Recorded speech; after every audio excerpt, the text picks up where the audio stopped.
અંબાલાલ પટેલે 31 જુલાઈથી 4 ઓગસ્ટ સુધી આપી ભારે વરસાદની આગાહી. રાજ્યમાં વરસાદનો નવો અને શક્તિશાળી રાઉન્ડ શરૂ થવા જઈ રહ્યો છે. બંગાળના ઉપસાગરમાં સક્રિય થયેલી એક મજબૂત સિસ્ટમના કારણે ગુજરાતના અનેક વિસ્તારોમાં ભારેથી અતિભારે વરસાદ ખાબકવાની શક્યતા છે. હવે સાંભળો અંબાલાલ પટેલે. હમણાં વરસાદની શરૂઆત થવા જઈ રહી છે.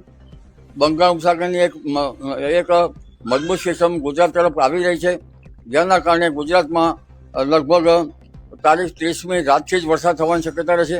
તારીખ 31 અને 1લી તારીખમાં ગુજરાતના ઘણા ભાગો જળબંબાકાર બની જવાની શક્યતા રહેશે, જેમાં મધ્ય ગુજરાતના ભાગોમાં, વડોદરાના ભાગો, આણંદના ભાગો, નડિયાદના ભાગો, આ તદ ભાગોમાં ભારેથી અતિભારે વરસાદ થવાની શક્યતા રહેશે.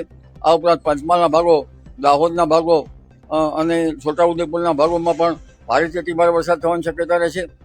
તેમજ પૂર્વ ગુજરાતના કેટલાક ભાગોમાં પણ ભારેથી અતિભારે વરસાદ થવાની શક્યતા રહેશે.